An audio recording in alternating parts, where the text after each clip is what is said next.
தோற்று போயிருக்கிறீர்கள். இன்றைக்கு அவர்களால் நீங்கள் அடிக்கப்பட்டு இருக்கிறீர்கள், நீங்கள் ரத்தத்தை வடித்துக் கொண்டு இருக்கிறீர்கள், நீங்கள் கொல்லப்பட்டு இருக்கிறீர்கள், உங்களுடைய படை சேதம் அடைந்திருக்கின்றது. இப்போது நீங்கள் சேதம் அடைந்திருக்கிறீர்கள் என்றால், எதிரிகளால் அடிக்கப்பட்டு இருக்கிறீர்கள் என்றால், இதற்கு முன்பாக அவர்கள் அடிக்கப்பட்டார்கள், அவர்கள் பாதிப்புக்குள்ளானார்கள். இப்படி பாதிப்பு என்பது ஒருவரின் பக்கமே இருந்து கொண்டிருக்காது. நேற்றைக்கு அவர்களுக்கு இருந்தால் இன்றைக்கு உங்களுக்கு வரும். வெற்றி என்பது ஒரே பக்கம் இருந்து கொண்டிருக்காது. அன்றைக்கு உங்களுக்கு வெற்றி இருந்தது என்றால் இன்றைக்கு அவர்களுக்கு வெற்றி வரும். தோல்வி என்பதும் ஒரே பக்கமாக சாய்ந்து கொண்டிருக்காது, மாறிக்கொண்டே இருக்கும். வெற்றியும் தோல்வியும் மாறிக்கொண்டே இருக்கும். இன்பமும் துன்பமும் மாறிக்கொண்டே இருக்கும். ஒரே ஆள் பாதிப்பை மட்டும் அனுபவித்துக் கொண்டிருக்கின்ற யாரும் கிடையாது. தில்கல் ஐயாமு நுதாவிலுஹா பைனன் நாஸ். இப்படித்தான் அல்லாஹ் கால சக்கரத்தை மக்கள் மத்தியிலே சுழல விடுகின்றான் என்று அல்லாஹ் ரப்புல் ஆலமீன் திருமறை குர்ஆனிலே சொல்லி காட்டுகிறான். எந்த மனிதனும் தான் மட்டும்தான் பாதிப்படைகிறேன் என்கின்ற எண்ணத்தை மனதில் வளரவிட்டால், ஷைத்தான் அப்படியான ஒரு எண்ணத்தை மனதிலே போடுகின்ற பொழுது அதற்கான தீனிகளை போட்டு நான் மட்டும்தான் பாதிக்கப்படுகிறேன், எனக்கு மட்டும்தான் கஷ்டம் வந்துகிட்டே இருக்குது, எனக்கு மட்டும்தான் தோல்வி வந்துகிட்டே இருக்குது, நான் தான் எப்போது பார்த்தாலும் தோர்த்து போய் கொண்டே இருக்கிறேன், எனக்கு மட்டும் மீண்டும் மீண்டும் அடுத்தடுத்து அடுக்கடுக்கான கஷ்டங்கள், துன்பங்கள், துயரங்கள் என்னுடைய வாழ்க்கையை ஆட்டி படைக்கிறது. ஒரு நோயிலிருந்து விடுபட்டால் அடுத்த நோய்க்கு ஆளாகி விடுகிறேன். பொருளாதார கஷ்டத்திலிருந்து எழுந்து நின்றேன் என்றால் நோய்க்கு ஆளாகி துவண்டு போய் விடுகின்றேன். குடும்பத்தில் சந்தோஷம் இல்லை, என்னுடைய பிள்ளைகள் நான் நினைத்ததை போல வளரவில்லை, என்னுடைய கல்வியில் என்னால் முன்னேற முடியவில்லை, ஃபெயில் ஆகிட்டே இருக்கிறேன், பாஸ் ஆக முடியவே இல்லை, எனக்கு சரியான முறையில் வேலை கிடைக்கவில்லை, எத்தனை கம்பெனியில் அப்ளிகேஷன் போட்டாலும் திரும்ப என்னிடமே வந்து விடுகிறதே தவிர நான் என்னுடைய வேலையை அடைந்து கொள்ள முடியவில்லை, எனக்கான பொருளாதார வடிகால் எதுவுமே இல்லாமல் என்னுடைய குடும்பத்தை காப்பாற்ற முடியாமல் இன்னும் என்னுடைய தகப்பனாரையே நான் சார்ந்து வாழ்ந்து கொண்டிருக்கின்றேன். இப்படி பல்வேறு விதமான கஷ்டங்கள், கவலைகள் நம்முடைய உள்ளத்தை ஆக்கிரமிக்கலாம். அப்படி ஆக்கிரமிக்கின்ற பொழுது இறைவன் நமக்கு சொல்லித் தருகின்ற ஆறுதல் என்பது, இந்த நேரத்தில் உன்னுடைய மனம் என்ன சொல்லும் என்றால், நீ மட்டும்தான் கஷ்டப்படுற பாரு, மற்றவனை எல்லாம் பாரு, உலகத்துல பாரு, உன் எய்த்த வீட்டை பாரு, உன் அடுத்த வீட்டை பாரு, உன் நண்பனை பாரு, உன் சொந்தக்காரனை பாரு, உனக்கு தெரிஞ்சவனை பாரு, எல்லாரும் சந்தோஷமா இருக்கிறான், நீ மட்டும்தான் கவலை கொண்டு இருக்கிறாய், உனக்கு மட்டும்தான் கஷ்டம் வருது, உனக்கு மட்டும்தான் துன்பம் வருகிறது என்கின்ற ஒரு எண்ண ஓட்டத்தை ஷைத்தான் போட்டு மனதை கவலையிலே ஆழமான கவலைக்கு, கவலையினுடைய உச்சிக்கே கொண்டு சென்று விடுவான். அப்ப நாம என்ன நம்முடைய மனதிலே பதிய வைக்க வேண்டும் என்றால், அல்லாஹ் சொல்லித் தர்றான், நீ மட்டும் கஷ்டப்படலை, உலகத்துல கஷ்டம் இல்லாத எந்த மனிதனும் இல்லை. இன்றைக்கு உனக்கு பொருளாதார கஷ்டம் என்றால் இன்னொருவனுக்கு நோயிலே ஒருத்தவன் தோண்டு போய் கிடக்கின்றான். நீ வேலை இல்லாமல் கஷ்டப்படுறான்னா இன்னொருத்தவன் பொருளாதாரம் இல்லாமல் கஷ்டப்படுறான். இப்படி ஏதாவது ஒரு வகையிலே யாருக்காவது கஷ்டங்கள் இருந்து கொண்டே தான் இருக்கும். எனக்கு வருகின்ற கஷ்டம் இன்னொருவருக்கு இல்லை என்றாலும் கூட, நான் படுற எனக்கு ஒரு கஷ்டம் இருக்கும், அவருக்கு ஒரு கஷ்டம் இருக்கும். எல்லாருமே சந்தோஷமாக மகிழ்ச்சியாக வாழுகின்ற எந்த மனிதனும் கிடையாது. ஏதேனும் ஒரு வகையிலே யாருக்காவது, எல்லா மனிதனுக்கும் கஷ்டம் இருந்து கொண்டே இருக்கும் என்கின்ற மிக முக்கியமான தத்துவத்தை சஹாபாக்களுடைய உள்ளத்திலே அல்லாஹ் வழங்கி அவர்களுடைய உள்ளத்திலே ஆறுதலை கொடுக்கின்றான். நீங்க மட்டும் கஷ்டப்படல என்று அல்லாஹ் சொல்லி கொடுக்கின்றான். நபிகள் நாயகம் ஸல்லல்லாஹு அலைஹி வஸல்லம் அவர்கள் இந்த தத்துவத்தை தன்னுடைய வாழ்க்கையிலே அல்லாஹ்வுடைய தூதர் அவர்கள் அப்ளை பண்றாங்க. நபிகள் நாயகம் ஸல்லல்லாஹு அலைஹி வஸல்லம் அவர்களிடத்துல அலுபா என்கின்ற ஒரு ஒட்டகம் இருக்குது. இந்த அலுபா என்கின்ற ஒட்டகம், இது ரேஸ் வைக்கிறாங்க. இந்த அலுபா ஒட்டகங்களுக்கு மத்தியில ஓட்டப்பந்தயம் வைக்கிறாங்க. இந்த அலுபா என்கின்ற ஒட்டகம் தோர்த்ததே கிடையாது. நபிகள் நாயகம் ஸல்லல்லாஹு அலைஹி வஸல்லம் அவர்களுடைய ஒட்டகம் தான் எந்நாளும் ஜெயிக்கின்ற, வெற்றி பாதையிலே பயணிக்கின்ற, நபிகள் நாயகத்திற்கு வெற்றி மகுடம் சூட்டுகின்ற ஒட்டகமாக இருந்தது. இதுவரை எந்த ஒட்டகமும் அதை முந்தியதே இல்லை. அப்படியான அந்த அலுபா என்கின்ற ஒட்டகம் ஒரு கிராமவாசியினுடைய ஒட்டகத்தோடு மோதுகிறது. எங்க இருந்தோ ஒரு கிராமத்திலிருந்து வந்தவர், அவருடைய ஒட்டகத்துக்கும் ரசூலுல்லாஹ்வுடைய ஒட்டகத்துக்கும் போட்டி நடக்குது. அந்த அலுபா என்கின்ற நபிகள் நாயகத்தின் ஒட்டகத்தை எங்கிருந்தோ வந்த அந்த கிராமவாசியினுடைய ஒட்டகம் ஜெயித்து விடுகிறது, வென்று விடுகிறது. சஹாபாக்களுக்கெல்லாம் ஒரே வருத்தமாக போகிறது. சஹாபாக்களுடைய உள்ளங்கள் எல்லாம் கஷ்டமாகிறது. முஸ்லிம்களுடைய உள்ளம் எல்லாம் அப்படியே கவலைக்குள்ளாகுது. எந்த அளவுக்கு கவலைனா, ஹத்தா அரஃபஹு, அவர்களுடைய முகக்குறிப்புகளில் உண்மையிலேயே அது வெளியில் தெரிகின்ற அளவுக்கு கவலையாகுது. அவங்களுடைய கவலை அவங்களுடைய உள்ளத்துல மட்டும் இல்லை, உள்ளத்தில் இருக்கின்ற கவலையினுடைய வெளிப்பாடு கவலை அதிகமாகி முகத்திலேயே அது தெரியுது. ரொம்ப துவண்டு போய் இருக்கிறாங்க, ரொம்ப சோர்வடைந்து இருக்கிறாங்க. இதை பார்த்த நபிகள் நாயகம் ஸல்லல்லாஹு அலைஹி வஸல்லம் அவர்கள் நபி தோழர்களுக்கு உளவியல் பாடம் எடுக்கிறார்கள். அல்லாஹ்வுடைய தூதர் அவர்கள் சொல்றாங்க, ஹக்குன் அலல்லாஹ் அல்லாஹ் யர்தஃபி ஷைஉன் மினத் துன்யா இல்லா வலஅஹு. இந்த உலகத்தில் எதுவெல்லாம் உயரத்துக்கு செல்லுகிறதோ, வெற்றிக்கு செல்லுகிறதோ, அல்லாஹ் ஒரு நாள் அதை தாழ்த்தியே தீர்வான். எப்போதுமே வெற்றி ஒரு பக்கமே சாய்ந்து கொண்டு இருக்காது, ஒரு பக்கமே வெற்றி ஏறிக்கொண்டே இருக்காது. எப்போதாவது அல்லாஹ் அந்த வெற்றியின் பாதையில் பயணிப்பவர்களுக்கு ஒரு தாழ்வை, ஒரு இழப்பை கொடுப்பான். இது அல்லாஹ்வுடைய நியதி என்று நபிகள் நாயகம் ஸல்லல்லாஹு அலைஹி வஸல்லம் அவர்கள் சொல்லுகிறார்கள்.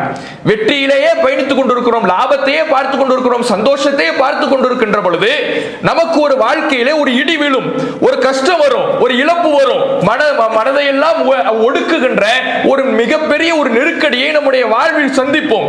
அந்த நேரத்தில் நமக்கு அல்லாஹ்வுடைய தூதர் அவர்கள் சொல்லித் தருகின்ற வாக்குறுதி, ஒரு மனோதத்துவ உளவியல் பாடம் என்பது, அல்லாஹ் உயருகின்ற எல்லா பொருளையும் அப்படியே உயர விடுவது கிடையாது. என்றாவது ஒரு நாள் அந்த உயரத்தில் சென்ற அந்த பொருள் கீழே வந்தே தீரும். தோல்வி என்பதும் ஒரு பக்கமே இருக்காது, வெற்றி என்பதும் ஒரே பக்கம் இருக்காது. இரண்டுமே மாறி மாறி வருவதுதான் அல்லாஹ்வுடைய கால சுழற்சி. எனக்கு இன்றைக்கு வெற்றி வருகிறது, நாளைக்கு எனக்கு தோல்வி வரும். இன்றைக்கு அவர் தோற்று கொண்டிருக்கிறார், நாளைக்கு அவர் வெல்வார். இதுதான் அல்லாஹ் ஏற்படுத்தி இருக்கிற நியதி. இப்படியான உளவியல் பாடத்தை நம்ம மனசுல பதிய வச்சிட்டோம்னா உயர்பவர்களை பார்த்து பொறாமையும் நமக்கு வராது, நாம தோற்று போகிற பொழுது கவலையும் நமக்கு வராது. அல்லாஹ் இது போன்ற ஏற்பாட்டை செய்து வைத்திருக்கிறான் என்பதை நாம் நம்முடைய மனதிலே ஆழமாக பதிய வைக்க வேண்டும். நபிகள் நாயகம் ஸல்லல்லாஹு அலைஹி வஸல்லம் அவர்கள் பிரச்சாரம் பண்ணும் பொழுது அவர்களுக்கு பல்வேறு விதமான கஷ்டங்கள் வருது. அப்படி கஷ்டங்கள் வருவதில் மிக முக்கியமான கஷ்டம் என்னன்னா, நபிகள் நாயகத்தை பொய்யர் என்று அந்த மக்கள் விமர்சிப்பது ரசூலுல்லாஹ்வுடைய மனசுல அவ்வளவு கவலையாக ஆகுது. பொய்யர் ஏன் யோசிச்சு பாருங்க.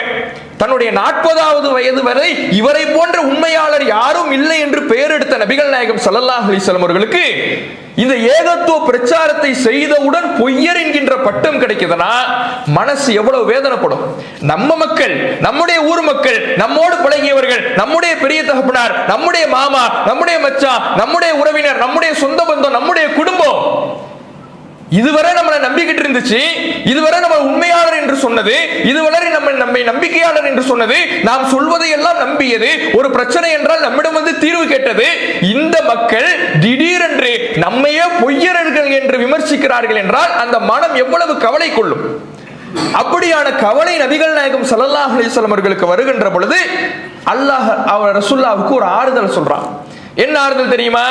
சஹாபாக்களுக்கு உஹது போர்ல ஆறுதல் கொடுத்தானே, நீங்க மட்டும் வெற்றி பெறல, நீங்க மட்டும் தோத்து போகல, அந்த படையும் தோற்றுதான் போனது, இன்றைக்கு உங்களுக்கு தோல்வி, நாளைக்கு அவர்களுக்கு தோல்வி, வெற்றியும் தோல்வியும் மாறி மாறிதான் வரும் என்கின்ற ஒரு தத்துவத்தை சஹாபாக்களுடைய உள்ளத்துல பதிய வச்சானே, அதே தத்துவத்தை நபி ரசூலுல்லாஹ்வுக்கும் அல்லாஹ் சொல்லி கொடுக்கிறான். இன்றைக்கு நீங்கள் பொய்யர் என்று விமர்சிக்கப்பட்டு இருக்கிறீர்கள். வலக்கத் குஸிபத் ருசுலும் மின் கப்லிக், உங்களுக்கு முன்னால் எத்தனையோ தூதர்கள் அனுப்பப்பட்டாங்க. மூசா அனுப்பப்பட்டார், ஈசா அனுப்பப்பட்டார், இப்ராஹிம் அலைஹிஸ்ஸலாம் அவர்கள் வந்தார்கள், இஸ்மாயில் அலைஹிஸ்ஸலாம் அவர்கள் வந்தார்கள், யூசுப் அலைஹிஸ்ஸலாம் வந்தார்கள், யூனுஸ் அலைஹிஸ்ஸலாம் வந்தார்கள், ஷுஐப் அலைஹிஸ்ஸலாம் வந்தார்கள். இப்படி எத்தனையோ தூதர்கள் உங்களுக்கு முன்னால் அனுப்பப்பட்டார்களே, அந்த தூதர்களும் மக்களால் பொய்யர் என்றுதான் விமர்சிக்கப்பட்டார்கள். ஏதோ உங்களுக்கு மட்டும் பாதிப்பு வருதுன்னு நினைக்காதீங்க. உங்க மனசு அப்படி ஒடுங்கி போயிட வேணாம். உங்களுக்கு மட்டும்தான் வாழ்க்கையில கஷ்டம் வருது, உங்களுக்கு மட்டும்தான் வாழ்க்கையில துன்பம் வருகிறது, துயரம் வருகிறது என்று உங்களுடைய மனம் ஒடுங்கி, உங்களுடைய மனம் கவலைக்குள்ளாகி விட வேண்டாம். உங்களுக்கு முன்னால எத்தனை தூதர்கள் அனுப்பப்பட்டாங்களோ எல்லாருமே மக்களால் பொய்யர் என்று விமர்சிக்கப்பட்டார்கள். அந்த சமயத்தில் எல்லாம் அவர்கள் பொறுமை காத்தார்கள், சகித்துக் கொண்டார்கள். அந்த கவலையை அவங்க வெளிப்படுத்தல, அந்த கவலையை வளர விடல. அந்த விமர்சனம் வருகின்ற பொழுது அதை ஏற்றுக்கொண்டார்கள். அந்த விமர்சனத்தை அப்படியே பொருட்படுத்தாமல் கடந்து சென்றார்கள். அந்த விமர்சனம் அவர்களை உருகுலைக்கவில்லை, அவர்களை உட்கார வைக்கவில்லை, அவர்களை ஒடுக்கிவிடவில்லை. அதுபோன்று நீங்களும் சகித்துக் கொள்ளுங்கள். விமர்சனம் என்பது வரதான் செய்யும். நல்லவர்களுடைய வாழ்வில் விமர்சனம் என்பது தவிர்க்க முடியாதது என்பதை அல்லாஹ் ரப்பல் ஆலமீன் நபிகள் நாயகம் ஸல்லல்லாஹு அலைஹி வஸல்லம் அவர்களுக்கு உளவியல் பாடம் எடுக்கிறான். இதுதான் நமக்கு பாடம். நமக்கு கஷ்டங்கள் வருகின்ற பொழுது, கவலை வரும் பொழுது நான் மட்டும்தான் கஷ்டப்படுறேங்கிற எண்ணத்தை நம்முடைய மனதில் ஷைத்தான் விதிக்க பார்த்து நம்முடைய மனதை கலங்கடிக்க பார்க்கிறான் என்றால், அந்த நேரத்தில் நம்முடைய மனதுக்கு நாம சொல்ல வேண்டிய விஷயம், நான் மட்டும்தான் கஷ்டப்படல, நான் மட்டும் துன்பப்படல, நான் மட்டும் துயரப்படல, நானும் மற்றவர்களும் கஷ்டப்படுகிறார்கள், அவர் கஷ்டப்படுகிறார், இவர் கஷ்டப்படுகிறார், 10ஓடு 11ஆக அல்லாஹ் எனக்கும் கஷ்டம் கொடுத்திருக்கிறான். இந்த கஷ்டம் என்பது நிரந்தரம் அல்ல, இதிலிருந்து வெற்றியை கொடுப்பதும் அல்லாஹ் தான். வெற்றியும் தோல்வியும் கஷ்டமும் இன்பமும் துன்பமும் மாறி மாறி வருவதுதான் மனித வாழ்க்கை, இறைவனுடைய நியதி என்பதை நாம் இந்த நேரத்தில் புரிந்து கொள்ள வேண்டும். அப்ப இது மிக முக்கியமான ஒரு பாடம், நம்முடைய உள்ளத்தை பக்குவப்படுத்த அல்லாஹ் சொல்லி தருகின்ற ஒரு பாடம். அடுத்து பாருங்க, இன்றைக்கு பெரும்பாலும் ஒரு இளைஞர்களாக இருந்தாலும் சரி, பலதரப்பட்ட வயதுடையவர்களும் சந்திக்கின்ற மிக முக்கியமான பிரச்சனை, வாழ்க்கையில கஷ்டம் வரும் பொழுது சேர்ந்து தூக்கமின்மையும் வந்துடுது. என்னால தூங்க முடியல, நைட்டு படுத்தா ஏதோதான் யோசனை வருது, ஒரே டிப்ரெஷனா இருக்குது, ஒரே கவலையா இருக்குது, எனக்கு யோசனைகள் வந்து கொண்டே இருக்குது. போய் படுக்கையில படுத்தா எதெல்லாம் நடந்து முடிச்சோ, என் வாழ்க்கையில என்னென்னலாம் கஷ்டத்தை சந்திச்சனோ, என்னென்ன துன்பத்தை சந்திச்சனோ எல்லாம் லிஸ்ட் போட்ட மாதிரி என் மனசுல வந்துகிட்டே இருக்குது. தூக்கம் என்பது வரவே இல்லை என்கின்ற ஒரு பிரச்சனை இன்றைக்கு மிகப்பெரிய பிரச்சனையாக இருக்குது. இளைஞர்களை பார்த்தால் அவர்களுடைய இந்த தூக்கமின்மை என்பது மிக முக்கிய பிரச்சனை. சமூக வலைதளத்தில் பார்க்கிறாங்க, சமூக வலைதளத்தை தேய்க்கிறார்கள், செல்போனையே பார்க்கிறாங்க. 1 மணி ஆகுது, 2 மணி ஆகுது, தூக்க வரல. செல்போனை தூக்கி வச்சுட்டாலும் என்ன ஓட்டங்கள் வந்துகிட்டே இருக்குது, யோசனைகள் வந்துகிட்டே இருக்குது, கஷ்டங்கள் வந்துகிட்டே இருக்குது, துன்பம் வந்துகிட்டே இருக்குது, துயரங்கள் வந்துகிட்டே இருக்குது. நான் என்னெல்லாம் வாழ்க்கையில் அடிபட்டனோ எல்லாமே லிஸ்ட் போட்ட மாதிரி ஞாபகம் வந்துகிட்டே இருக்குது. அந்த ஞாபகங்கள், நினைவலைகள் என்னுடைய தூக்கத்தையே கெடுத்து விடுகிறது. இது இன்றைக்கு சந்திக்கக்கூடிய மிக முக்கிய பிரச்சனை. இன்சோம்னியா அப்படிங்கிறாங்க, தூக்கமின்மையால் அவதிப்படுகின்ற ஒரு பிரச்சனை. இந்த பிரச்சனை மார்க்கம் இதற்கும் அழகான ஒரு தீர்வை சொல்லுகிறது. தூக்கம் என்பது மார்க்கம் நமக்கு சொல்லித் தருகின்ற மிக முக்கியமான விஷயம். அளவுக்கு அதிகமான தூக்கத்தை தான் மார்க்கம் கண்டிக்கிறதே தவிர, ஒரு மனிதனுக்கு தூக்கம் என்பது எவ்வளவு தேவையோ அது ஒரு மனிதனுக்கு அவசியம் இருந்தே ஆக வேண்டும். அல்லாஹ் திருமறை குர்ஆன்ல சொல்றான், வஜஅல்னா நௌமக்கும் சுபாதா, உங்களுடைய தூக்கத்தை உங்களுக்கு ஓய்வாக, ராஹத்தாக ஆக்கி இருக்கிறோம். தூக்கம் இருக்குதுல, உங்களுக்கு அது ஒரு ஓய்வு, அது ஒரு ராகத்து, அது உங்களுக்கு நிம்மதியை தரும். அப்படி உங்களுடைய தூக்கத்தை உங்களுக்கு ஒரு நிம்மதியாக நாம் ஆக்கி இருக்கிறோம் என்று இறைவன் சொல்லி காட்டுகிறான்.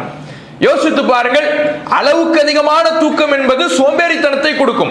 ஆனால் ஒரு மனிதன் ஒரு நாளும் ஒரு 7 மணியிலிருந்து 8 மணி நேரம் அளவுக்கு குறைந்தபட்சம் உறங்க வேண்டும். அதுவும் இரவு உறக்கமாக இருப்பதுதான் சிறந்தது. அதுதான் பல்வேறு நோய்களை அவனுக்கு கட்டுப்படுத்துகிறது, அவனுக்கு டிப்ரெஷனை குறைக்குது, அவனுக்கு கவலையை குறைக்குது, அவனுடைய வாழ்க்கையில சங்கடங்களை குறைக்குது என்று இன்றைக்கு மனோதத்துவ நிபுணர்கள் சொல்லுகிறார்கள். ஆனால் அல்லாஹ் அப்போதே நமக்கு சொல்லி கொடுக்கின்றான். 1450 ஆண்டுகளுக்கு முன்பாகவே இறைவன் நமக்கு எடுத்துரைக்கின்றான், உங்களுடைய தூக்கம் தான் உங்களுக்கான ஓய்வு, உங்களுக்கான நிம்மதி என்று சொல்லிக் கொடுக்கின்றான். ஆனால் இன்றைக்கு தூக்கத்தை தொலைத்தவர்கள் எத்தனையோ பேர். நேற்றைய தினம் கூட பார்த்தோம், உஹது போர்ல கவலைப்பட்டு கொண்டிருக்கின்ற சஹாபாக்களுக்கு அல்லாஹ் நிம்மதி தருவதற்கு சிறு தூக்கத்தை அவர்களுக்கு அமைதிப்படுத்துவதற்காக கொடுத்தான். அப்படிங்கிறத நேற்றைய தினம் பார்த்தோம். சின்ன தூக்கத்தை, சின்ன ஓய்வை போர்க்களத்தில் அல்லாஹ் அவர்களுக்கு ஏற்படுத்துகிறான். ஏன் ஏற்படுத்துறேன்னு அல்லாஹ் சொல்றான்னா, அமனத்தன், அவர்களுக்கு நிம்மதியாக ஆக்கணும். அந்த சிறு தூக்கம் என்பது ஒரு சின்ன ஓய்வை, சின்ன நிம்மதியை. கவலையில இருக்கிறாங்க, கஷ்டத்துல இருக்கிறாங்க, நாம தோத்து போயிட்டோமே, கஷ்டத்துல இருக்கிறோமே, துயரத்துல இருக்கிறோமே, இவ்வளவு பாதிப்புக்குள்ளாயிட்டோமே, ரசூலுல்லாஹ்வை இப்படி பாதுகாக்க முடியாம ஆயிட்டோமே, இப்படியான டிப்ரெஷன்ல கஷ்டத்துல இருக்கிறவங்களுக்கு நிம்மதி தருவதற்காக சின்ன தூக்கத்தை நாம கொடுத்தோம் அப்படின்னு அல்லாஹ் சொல்றான். அப்படி தூக்கம் வழங்கப்பட்டவர்கள்லயே சில பேருக்கு தூக்கமே வரலையா. அல்லாஹ் கொஞ்சம் பேருக்கு தூக்கத்தை கொடுத்தான். அந்த கொஞ்சம் பேர் தூங்கி எழுந்திருச்ச உடனே நிம்மதியை உணர்ந்தார்கள், அந்த கவலையை மறந்தார்கள். ஆனா இன்னும் ஒரு சாரார், அவர்களுக்கு இந்த தூக்கமே வரலை. அவங்க என்ன பண்ணாங்கன்னா, அல்லாஹ் அதையும் திருமறை குர்ஆனிலே 154வது வசனத்துல காட்டுகிறான். தூக்கம் இல்லாத ஒரு கூட்டமும் அங்க இருந்தாங்க. அவங்க கத அஹம்மத்துஹும் அன்ஃபுஸுஹும், அவர்களுடைய உள்ளங்கள் என்ன துவங்கியது. நாம படுத்த உடனே தூக்கம் வராம கஷ்டங்கள்லாம் ஞாபகம் வருதுல, இது கடனை எப்ப திருப்பி கொடுக்கிறது, ஃபீஸ் எப்படி கட்டுறது, இந்த நஷ்டத்தை எப்படி ஈடு கட்டுறது, நம்ம பாஸ் ஆகுமா ஃபெயில் ஆகுமா, இந்த நோயிலிருந்து எப்ப விடுபடுவோம், இந்த சந்தோஷம் இது நமக்கு இப்படி இல்லையே, இப்படி ஏதோ நினைவுகள் நமக்கு லிஸ்ட் போட்டுக்கிட்டே இருக்கும். ஏதாவது ஒரு நினைவுகள் வந்து அந்த நினைவுகள் இருந்து அடுத்த நினைவு தாண்டி போய்கிட்டே இருக்குமே தவிர தூக்கம் மட்டும் வரவே வராது. இது நம்முடைய நிம்மதியை கெடுக்கும். இது மாதிரி அன்றைய கால அந்த சஹாபாக்களுடைய உள்ளங்கள்ல அந்த நிம்மதி தொலைந்து கவலையினால் தூக்கம் வராமல் அவர்களுடைய நினைவுகள் மட்டும் வந்துகிட்டே இருக்கலாம். என்ன அந்த நினைவுகள் சொல்லுதா, யதுன்னூன பில்லாஹி கைரல் ஹக்கி லன்னல் ஜாஹிலியா, அறியாமை காலத்தவர்கள் எப்படி அல்லாஹ் நினைத்தார்களோ அப்படியெல்லாம் நினைக்க ஆரம்பிச்சுட்டாங்களாம். நாம அல்லாஹ்வுக்காக போராட வந்தோம், நமக்கு அல்லாஹ் தோல்வியை கொடுத்துட்டானே, கஷ்டத்தை கொடுத்துட்டானே, நாமளும் சில பேர் நினைப்போம் 5 வேளை தொழுகிறேன், ரமலான் மாதத்துல கரெக்டா நோம்பு பிடிச்சிடுறேன், ஜக்காத்தை கொடுத்துடுறேன், உம்ராலாம் போயிட்டு வந்துட்டேன், ஹஜ்ஜெல்லாம் செஞ்சுட்டேன், என் வாழ்க்கையில இடிக்கு மேல இடியா வந்துகிட்டு இருக்குதே என்று வணக்க வழிபாடுகளை நாம் செய்த அமல்களை எல்லாம் நினைச்சு எல்லாத்தையும் கரெக்டா செய்றேன், ஏன் அல்லாஹ் எனக்கு மட்டும் கஷ்டத்தை கொடுக்கிறான், தொழாதவன் எவ்வளவு நல்லா இருக்கிறான், வட்டிக்கு வாங்குறவன் நல்லா இருக்கிறான், ஹலாலான முறையில வாழுகின்ற நான் ஏன் கஷ்டப்பட்டுக்கிட்டே இருக்கிறேன் என்கின்ற சிந்தனை நமக்கு வரும்ல. அது மாதிரி நபித்தோழர்களுக்கு வருது. அல்லாஹ்வுடைய பாதையில தானே வந்தோம், அல்லாஹ்வுடைய பாதையில வந்த நமக்கு ஏன் அல்லாஹ் தோல்வியை கொடுத்துட்டான் என்கின்ற எண்ணம் அவர்களுக்கு மேலாட தூங்குகிறது. இப்படியே அவங்க இந்த நினைப்பு அடுத்தடுத்து ஒவ்வொரு நினைப்பா போய் இவர்களுக்கு தூக்கம் இல்லாமல் அந்த நிம்மதியை தொலைத்தார்கள் என்று இறைவன் இந்த வசனத்தில் பேசுறான். அப்ப இந்த தூக்கமின்மை என்பது நம்முடைய நிம்மதியை கெடுக்கும். பல எண்ண ஓட்டங்களை படுக்கையிலே நாம ஏற்படுத்தணும் என்றால், அதற்கு இடம் கொடுத்தோம் என்றால், நம்முடைய மனசுல அடுத்தடுத்த எண்ண ஓட்டங்களுக்கு, நினைவலைகளுக்கு, கடந்த கால நிகழ்வுகளுக்கு, நாம் சந்தித்த துன்பங்களுக்கு லிஸ்ட் போட மனசை விட்டோ நம்ம தூக்கத்தையும் கெடுத்துருவோம். நம்முடைய மனசு நிம்மதி அடையாது. நிம்மதியை தொலைத்து விட்டு நம்முடைய வாழ்வில மிகப்பெரிய ஒரு மன நெருக்கடியை சந்திக்க நேரிடும். அப்ப அந்த தூக்கத்தில் இருக்கிற நிம்மதியை நம்மளால உணர முடியாது. அதுக்கு என்ன செய்யறது? இன்றைக்கு மனோ தத்துவ நிபுணர்கள், உளவியலாளர்கள் சொல்லக்கூடிய விஷயம் என்னன்னா, நீங்க படுக்கைக்கு போகும் பொழுது எந்த வேலையுமே இருக்கக்கூடாது. உங்களுக்கு எல்லா வேலையையும் முடிச்சிடணும். நீங்க இந்த வேலையை மிச்சம் வச்சிருக்கிறோமே, இந்த வேலையை விட்டுட்டு வந்துட்டோமே, இப்படியான சிந்தனைகளுக்கு இடம் கொடுக்க கூடாது. செல்போனை எல்லாம் ஒதுக்கி வச்சிருங்க. இந்த நீங்கள் உறங்க செல்லுகின்ற பொழுது ஏதோ ஒரு வேலையை நம்ம மிச்சம் வச்சுட்டோமே, இதை செய்ய மறந்துட்டோமே, இதை செய்யாம இருந்திருந்தா நல்லா இருந்திருக்குமே, இப்படியான எண்ண ஓட்டங்களுக்கு இடம் கொடுக்காதீங்க. ரிலாக்ஸா படுங்க. ஏதாவது ஒரு விஷயம் நமக்கு மனசுல போட்டு சிந்தனைகள் அசை போட துவங்குதுன்னா, இதை செய்யாம விட்டுட்டோமே, இதை நம்ம இப்படி செஞ்சிருக்கலாமே, இப்படி ஆரம்பிச்சுச்சுன்னா உங்க மனசுக்கு அந்த நேரத்தில் முதல் கட்டத்திலே நீங்க ஒரு விஷயத்தை சொல்லிடுங்க, நாளைக்கு பார்த்துக்கலாம், இல்லைன்னா இதை செஞ்சு முடிச்சிட்டேன்னு உங்க உள்ளத்தை நம்ப வைங்க, இல்லைன்னா நாளைக்கு கண்டிப்பா செஞ்சிடுவோம் என்று அந்த மனதை நீங்கள் அப்போதே அணைத்து விடுங்கள் என்று இன்றைய மனோ தத்துவ நிபுணர்கள் சொல்றாங்க. நபிகள் நாயகம் ஸல்லல்லாஹு அலைஹி வஸல்லம் அவர்கள் தூங்குவதற்கு முன்பாக நமக்கு ஒரு துவாவை கற்றுத்தராங்க. அந்த துவாவை பார்த்தோம்னா, நம் மனதிற்கு சொல்லிக் கொடுப்பதை போன்ற வாசகங்களே அந்த துவாவில் இருப்பதை பார்க்கலாம். அந்த துவாவை அல்லாஹ்வுடைய தூதர் அவர்கள் நமக்கு சொல்றாங்க. நீங்கள் சொல்லுங்கள், அல்லாஹும்ம அஸ்லம்து வஜ்ஹி இலைக் வ ஃபவ்வல்து அம்ரி இலைக் வ அல்ஜத்து லஹ்ரி இலைக் ரகுபத்தன் வ ரஹபத்தன் இலைக் லா மல்ஜஅ வ லா மன்ஜஅ மின்க இல்லா இலைக் அல்லாஹும்ம ஆமன்து பி கிதாபிக்கல்லதி அன்ஸல்த வ பி நபியிக்கல்லதி அர்ஸல்த. இந்த துவாவை ரசூலுல்லாஹ் சொல்லி கொடுக்குறாங்க. இந்த துவாவினுடைய அர்த்தம் என்ன? இறைவா, என் முகத்தை உனக்கு கட்டுப்பட செய்து விட்டேன், அந்த வேலையெல்லாம் முடிச்சிட்டேன். ஓ ஃபவ்வல்து அம்ரி இலைக், என் காரியத்தை எல்லாம் உன்னிடத்துல ஒப்படைச்சிட்டேன், இனிமே நீ தான், உன்னிடத்துல என் காரியத்தை எல்லாம் ஒப்படைச்சிட்டேன். வல்ஜஅத்து லஹ்ரி இலைக், என்னுடைய முதுகை உன் பக்கம் நான் ஒதுக்கி விட்டேன். ரகுபத்தன், உன்னுடைய அருளை எதிர்பார்த்தவனாக இருக்கிறேன். ரகுபத்தன் மின்க இலைக்க, உன்னுடைய வேதனையிலிருந்து நான் பாதுகாப்பு தேடுகின்றேன். எல்லாமே ரசூலுல்லாஹ் சொல்லி கொடுத்த வாசகம் எல்லாமே, நான் இந்த வேலையை முடிச்சிட்டேன், வணக்க வழிபாடா முடிச்சிட்டேன், என் முகத்தை அல்லாஹ்வுக்கு கட்டுப்பட வச்சுட்டேன், என் காரியத்தை எல்லாம் ஒன்ட்டு ஒப்படைச்சிட்டேன், இனிமே அதனுடைய வெற்றியோ தோல்வியோ இன்பமோ துன்பமோ எல்லாத்தையும் நான் ஒன்ட்டு ஒப்படைச்சிட்டேன் என்பதை தூங்குவதற்கு முன்னால ரசூலுல்லாஹ் சொல்றாங்க. இதனுடைய பொருளை உணர்ந்து சொல்லிட்டோம்னு வைங்களேன், இதை நம்முடைய ஆழமான மனசுல பதிய வைத்து என் காரியத்தை எல்லாம் அல்லாஹ்விடத்தில் ஒப்படைச்சிட்டேன் என்று தூங்குவதற்கு சென்றால் தூக்கம் கெட்டு போகுமா? நினைவுகள் எல்லாம் வருமா? கஷ்டங்கள்லாம் அந்த நேரத்தில் மனசு நிஷ்ட போடுமா? எல்லாத்தையும் நான் எல்லா இடத்துல ஒப்படைச்சிட்டேனே, எல்லாத்தையும் நான் முடிச்சிட்டேனே என்கின்ற விஷயத்தை அந்த மனதுக்கு சொல்லிக் கொடுக்கும் பொழுது இந்த டிப்ரெஷனால, தூக்கமின்மையால கஷ்டப்படுகின்ற வேலையே இல்லாம போயிடும். எவ்வளவு அற்புதமாக மார்க்கம் சொல்லிக் கொடுக்கிற. இன்றைக்கு மனோ தத்துவ நிபுணர்கள் சொல்றாங்க, நீங்க எல்லா வேலையும் முடிச்சிட்டோன்னு உங்க மனசுக்கு சொல்லிக் கொடுங்கன்னு. நபிகள் நாயகம் ஸல்லல்லாஹு அலைஹி வஸல்லம் அவர்கள் நமக்கு சொல்லிக் கொடுக்கிறார்கள், தூங்க செல்வதற்கு முன்னால் என் காரியத்தை எல்லாம் இறைவா ஒன்றை நான் ஒப்படைச்சிட்டேன் என்று நீங்கள் தூங்க செல்லுங்கள். அப்ப நாம இப்படி நம்முடைய மனசுல, ஆழ் மனசுல இந்த சிந்தனையை பதிய வைக்கணும். வெறுமனே வார்த்தைகளாக மட்டும் இந்த துவாக்கள் வெளிப்படக்கூடாது. நம்பிக்கையாக, ஆழ்மனது சிந்தனையாக இந்த துவாக்களுடைய கருத்துக்களை உணர்ந்து உளப்பூர்வமாக எடுத்து சொன்னோம் என்றால் நம்முடைய தூக்கத்துல எந்த டிஸ்டர்பும் இல்லாம போனோமா, எந்த சிந்தனைகளுக்கு இடம் கொடுக்காம, கஷ்டங்களை லிஸ்ட் போட விடாம நிம்மதியா போய் உறங்க போயிடலாம். இது மார்க்கம் நம்முடைய கஷ்டங்களுக்கு சொல்லித்தரக்கூடிய ஒரு தீர்வாக இருக்குது. அடுத்து மனுஷனுடைய உள்ளத்துல சில நேரங்கள்ல ஒரு கஷ்டம், கவலை வரும். ஆனால் அந்த கவலையினுடைய காரணமே அந்த மனிதராகத்தான் இருப்பார். ஒரு தப்பை செய்திருப்பார், ஒரு தவறை செய்திருப்பார். அந்த தவறே பின்னாளில் ஒரு கவலையாக வந்து நிற்கும், கஷ்டமாக வந்து நிற்கும். இந்த நேரத்தில் உள்ளத்தை எப்படி பக்குவப்படுத்துவது? இந்த நேரத்துல உள்ளத்துல பல்வேறு விதமான எண்ணங்களையும் ஷைத்தான் போட தயாராக இருப்பான். நீ தப்பு செஞ்சப்போ எப்படி நிம்மதியா இருந்த, திருந்திட்டில, இப்ப நீ எவ்வளவு கவலைப்பட்டுக்கிட்டு இருக்க பாரு. இப்படி எல்லாம் ஷைத்தான் போடுவதற்கு வாய்ப்புள்ள கட்டம் இது. நாமளே ஒரு தப்பு செய்திருப்போம், தவறை செய்திருப்போம். அது பிற மக்களுக்கு தெரிந்தோ அல்லது தெரியாமலோ, மறைமுகமாக நமக்கு மட்டும் தெரிந்த விஷயமாகவோ ஏதோ ஒரு தப்பை நாம செய்திருப்போம். செஞ்சுட்டு மீண்டுடுவோம். மனசு உறுத்தி, அல்லாஹ்வுக்கு அஞ்சி ஒரு கட்டத்தில் நாம திருந்தி விடுவோம்.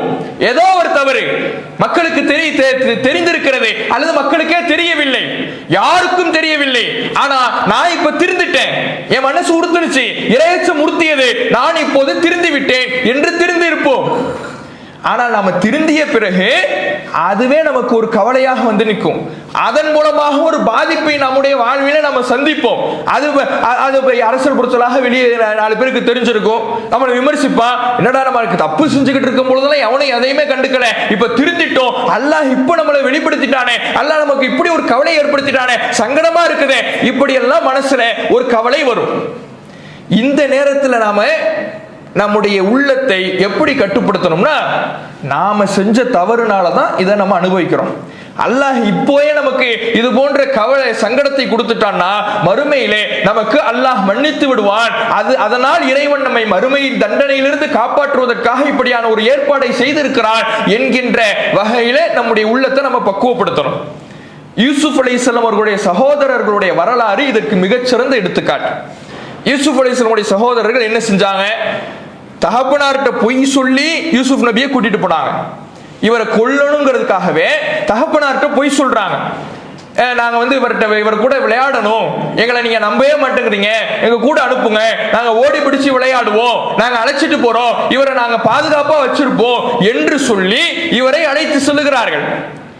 அழைத்து சென்று பாலுங்கண்ணற்றிலே இவர்கள் சதித்திட்டம் தீட்டி இவரை வீசிவிட்டு தகப்பனார்கிட்ட ஓடாய் தின்னுடுச்சுன்னு போய் சொல்றாங்க. அவ்வளவு குரோதத்தோடு, அவ்வளவு விரோதத்தோடு மிகப்பெரிய தவறை செய்துவிட்டு யூசுப் நபியினுடைய சகோதரர்கள், யாக்கூப் நபியினுடைய பிள்ளைகள் நிக்கிறாங்க. தப்பு செஞ்சப்ப அவர்களுக்கு இது ஒரு சங்கடமாகவே தெரியல. ஆனா எப்ப சங்கடமாக நிக்குதுன்னா, பின்னால யூசுப் நபி எல்லாம் வளர்ந்துடுறாங்க, பொருளாதாரத்துறை அமைச்சராக யூசுப் நபி மாறிடுறாங்க எகிப்துக்கு. இவங்க இருந்த யாக்கூப் நபியும் அவர்களுடைய மற்ற பிள்ளைகளும் இருந்த நாட்டில் மிகப்பெரிய பஞ்சம் நிலவுகிறது. எகிப்தில யூசுப் நபி பொருளாதாரத்துறை அமைச்சராக இருந்ததுனால, அழகிய முறையிலே பொருளாதாரத்திற்கான திட்டங்களை எல்லாம் தீட்டியதுனால இந்த பஞ்சத்திலிருந்து எகிப்து மட்டும் பாதுகாப்பு பெற்றுடுச்சு. எகிப்துல பஞ்சம் இல்லை, வறட்சி இல்லை, மற்ற நாடுகள் எல்லாம் பஞ்சத்தினால பாதிப்படைஞ்சிருக்கு. இந்த சமயத்துல மற்ற நாட்டு மக்கள் எல்லாம் எகிப்துக்கு உதவி கேட்டு போறாங்க. நீங்க நல்லா இருக்கிறீங்க, எங்க நாடுலாம் பஞ்சத்துல சிரமத்தில் இருக்குது, உணவுப் பொருட்களை கொடுத்து உதவுங்கள் என்று மற்ற நாட்டு மக்கள் எல்லாம் எகிப்துக்கு போறாங்க. அப்ப அந்த வகையில யாக்கூப் நபியினுடைய இந்த மற்ற பிள்ளைகள் யூசுப் நபி தான் அங்க ஆட்சி செய்யறாருங்கிறது தெரியாமலே அங்க போயிடுறாங்க. அங்க பல்வேறு விதமான நிகழ்வுகள் நடக்குது. இப்ப யூசுப் நபி தன்னுடைய மற்ற சகோதரர் இருக்கிறார்ல, தான் கூட பிறந்தவர், இவங்கெல்லாம் இன்னொரு தாய்க்கு பிறந்தவர்கள், இன்னொரு மனைவி, யாக்கூப் நபியினுடைய இன்னொரு மனைவிக்கு பிறந்தவங்க தான் யூசுப் நபியை சதி திட்டினாங்க. ஆனா இவருடைய தாய்க்கு பிறந்த மற்றொரு சகோதரர் இருக்கிறார். அப்ப அவரை தான் கூட வச்சுக்கணுங்கிறதுக்காக அவரை அழைச்சிட்டு வர சொல்றாங்க. அழைச்சிட்டு வரல, உங்களுக்கு எந்த உணவும் கிடையாது, உங்களுக்கு எந்த தானியத்தை நான் வழங்க மாட்டேன், பஞ்சத்துல தான் வரீங்க, ஆனால் அவரை அழைத்து வந்தால் தான் நான் சாப்பாடு உங்களுக்கு தருவேன்னு யூசுப் நபி சொல்லி அனுப்புறாங்க. ஆனா இவர் யூசுப் நபி தாங்கிறது அவங்களுக்கு தெரியாது. தகப்பனார்கிட்ட போறாங்க, மனம் நொந்து போய். அவங்க போகும் பொழுதே அவங்களுக்கு யோசனையா இருக்குது. என்ன யோசனை? எப்படி நம்ம தகப்பனார் அனுப்புவார்? ஏற்கனவே யூசுஃபை நம்ம இப்படிதான் கூப்பிட்டோம், அப்போ உண்மையை சொல்லல, பொய்ய சொன்னோம். பொய்ய சொல்லி கூப்பிட்டப்ப நம்முடைய தகப்பனார் அப்போவே தயங்கி தயங்கி நம்மளோட அனுப்பினார். அவர் தயங்கினதுக்கு தகுந்தவாறு நாமளும் சதி திட்டம் தீட்டி அவரை பாலுங்கடத்துல வீசிட்டோம். ஆனா இப்ப உண்மையாவே கூப்பிட போறோம், நமக்கு கஷ்டம், நமக்கு பஞ்சம், நமக்கு உணவு இல்லை, இப்ப நாம உண்மையாகவே கூப்பிட போறோம். உண்மையா கூப்பிடும் பொழுது நம்முடைய தகப்பனார் நம்புவாரா அப்படிங்கிற தயக்கத்தோடைய யாக்கூப் நபியிடம் பிள்ளைங்க போறாங்க. அவங்க தயங்கின மாதிரி தான் நடந்துச்சு. யாக்கூப் நபி அவர்கள் சொன்னார், யாக்கூப் நபி அவர்கள் அவர்களிடத்துல கேட்கிறாங்க, உங்களை நான் எப்படி நம்புறது, உங்களை நான் எப்படி நம்புறது? இப்படிதான் யூசுஃபையும் வந்து அழைச்சிட்டு போனீங்க, கடைசியில் அவர் இறந்துட்டாரு, அவரை ஓனாய் குன்னுடிச்சுன்னு வந்து நின்னீங்க, இப்ப இவருடைய சகோதரரை வந்து அழைச்சிட்டு போறதுன்னு சொல்றீங்களே, எப்படி நான் உங்களை நம்புவேன்? உங்களோட நான் அனுப்ப மாட்டேன் என்று விடாப்பிடியாக யாக்கூப் நபி அவங்க நிக்கிறாங்க. யோசிச்சு பாருங்க, பொய் சொன்னப்ப யாக்கூப் நபி அனுப்பிட்டாங்க, இப்ப உண்மையை சொல்றாங்க, மனம் வருந்துறாங்க. நாங்க அப்ப செஞ்சது அவங்க தப்புதாங்கிறத இப்ப மனசளவுல உணர்ந்துட்டாங்க. நாம செஞ்சது தப்புதான், அப்ப தப்பு செஞ்சோம், நம்முடைய தகப்பனார்கிட்ட பொய் சொன்னோம், அப்படி பொய் சொல்லி அவரை நாம பாலங்கணத்துல வீசிட்டோம். இப்ப உண்மையை சொன்ன நம்ம தகப்பனார் எப்படி நம்புவாரு? ஒரு சங்கடத்துக்கு, ஒரு வருத்தத்துக்கு அவங்க ஆளாகுறாங்க. இதுதான் உப்பு திண்டவன் தண்ணி குடிச்சுதான் ஆகணும்பாங்கல்ல. தப்பு செஞ்சுட்டா அதன் மூலமாக வருகின்ற இந்த சங்கடங்களை தாங்கிதான் ஆகணும். அது நம்முடைய செயலினால் விளைந்ததுதான். நாம செய்த கெட்ட செயலினால், நாம் செய்த தவறான செயல்களினால் விளைந்ததுதான். அந்த விளைவை நாம் சந்தித்து தான் ஆக வேண்டும். அந்த நேரத்தில் நாம பொறுமையை கடைபிடிக்கணும், சகித்துக் கொள்ளணும். கஷ்டங்கள் வரும், துன்பம் வரும், அது கவலையாக வரும். நாம செய்த ஒரு காரியம் அப்ப தப்பு செய்யும் போது வரலனா கூட திருந்திய பிறகு அதுவே நமக்கு கவலை அளிக்கக்கூடியதாக வரும். அப்போது ஏற்கனவே நம்ம தப்பு செஞ்சோம், அதனுடைய விளைவை அனுபவிக்கிறோம்னு நம்ம மனதை இந்த நேரத்தில் கட்டுப்படுத்தி கொள்ள வேண்டும்.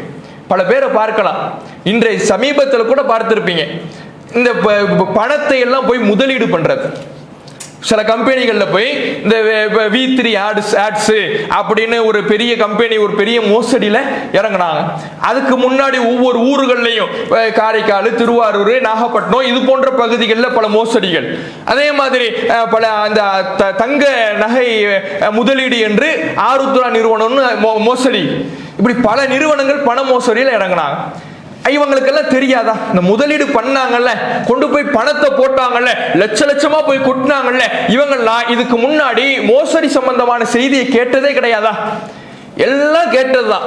செய்தியில மோசடி நிறுவனங்கள் என்று தொடர்ச்சியாக வந்துகிட்டே தான் இருக்குது. 4000 கோடி 5000 கோடி என்று சர்வ சாதாரணமாக மோசடி நிறுவனங்கள் பணத்தை சுருட்டி கொண்டு சென்று கொண்டுதான் இருக்கிறார்கள்.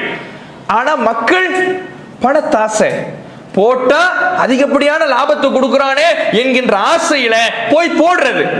இப்ப போட்டுட்டு பணத்தை அவன் சுருட்டிட்டு போன உடனே அந்த கவலையை அனுபவிச்சுதான் ஆகணும், அந்த சங்கடத்தை அனுபவிச்சுதான் ஆகணும். இது நம்மளால வந்தது, நாம செஞ்ச தப்புனால வந்தது, உப்பு தின்னுட்டோம், தண்ணியை குடிச்சுதான் ஆகணும் என்று அவர்களுடைய மனதை அவங்க ஆசுவாசப்படுத்தி தான் ஆகணும். என்ன அல்லாஹ் இப்படி வந்து கொண்டு வந்து விட்டுட்டானே யோசிக்க கூடாது. ஏன் நீ செஞ்ச பணத்தாசையில போய் போட்டீங்க, பணத்தாசையில அதை பத்தி யோசிக்கல. ஒருத்தன் லாபம் தரான்னு சொன்ன உடனே எப்படி இவனால லாபம் தர முடியும், இவன் எப்படி முதலீடு செய்யறான், நம்முடைய பொருளாதாரத்துக்கு எப்படி லாபம் தருகிறான், இவ்வளவு அளவுக்கு அதிகமான லாபத்தை இவனால் தர முடிகிறது, எதையும் நீங்க யோசிக்கல. அளவுக்கு அதிகமான லாபம் உடனே அந்த லாப தொகை மட்டும்தான், அந்த எண்ணிக்கை மட்டும்தான் உங்க மனசுல இருந்துச்சு, கொண்டு போய் போட்டீங்க, ஏமாந்துட்டீங்க. அந்த கவலையை அனுபவித்து தான் ஆக வேண்டும், அந்த சங்கடத்தை தாங்கி தான் ஆகணும். அப்ப இது போன்று இப்படி போட்டுட்டாங்கல்ல. இப்போ பிரபலமான செய்தியாக இந்த பொருளாதார நிறுவன மோசடிகள் பேசப்பட்டு வந்துகிட்டே இருக்குது. இப்ப இனிமே போட மாட்டாங்கன்னு ஏதாவது நிச்சயம் இருக்குதா? இனிமே 4 நிறுவனம் ஓபன் பண்ணுவான், அதுலயும் 40,000 மக்கள் போட தான் செய்வாங்க.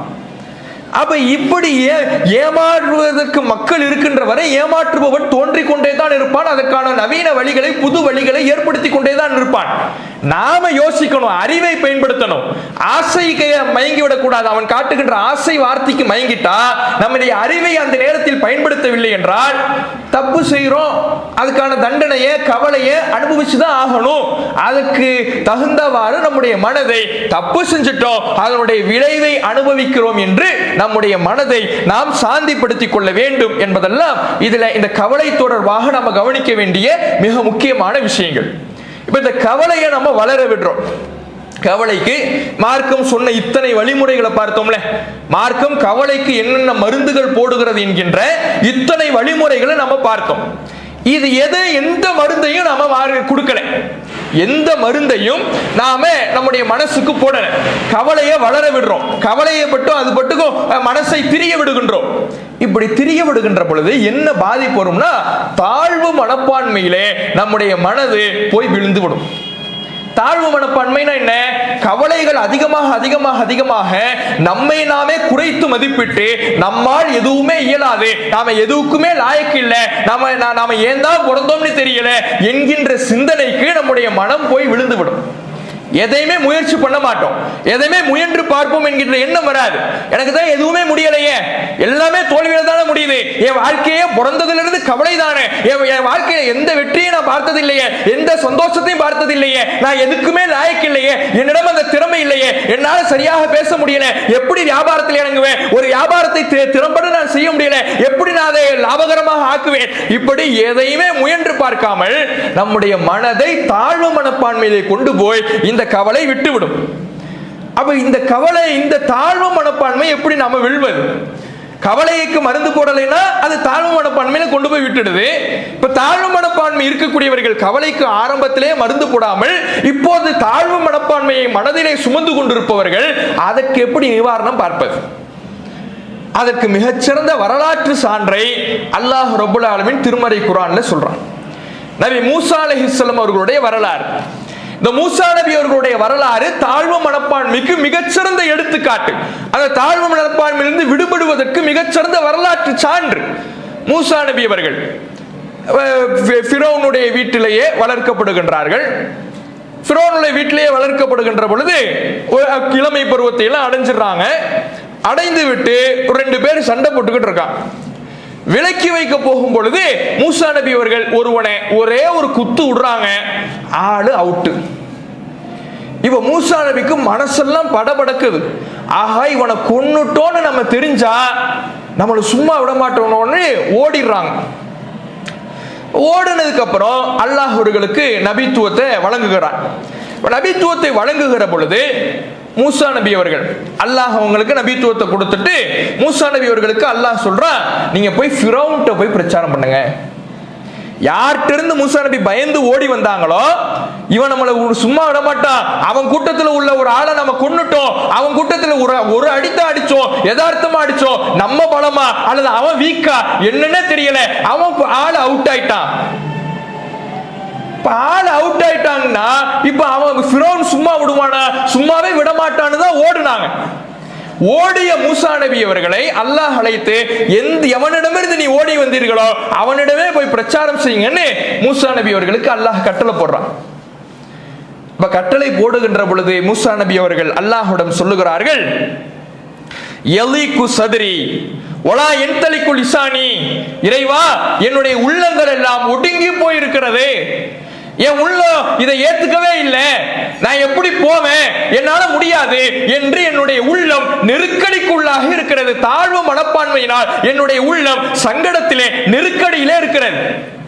வலா யன்தலிகு லிசானி, என்னுடைய நாவும் எழ மறுக்கிறது, என்னால் தெளிவாக ஒன்றை பேச முடியாது, என்னால் ஒரு கருத்தை தெளிவாக சொல்ல முடியாது என்ற ஏற்கனவே என் உள்ள தாழ்வு மனப்பான்மையா இருக்குது, என் உள்ள நெருக்கடிக்கு உள்ளாக இருக்குது, என்னால் ஒரு கருத்தை பேசவும் முடியவில்லை என்ற ஒரு குறையும் இருக்குது.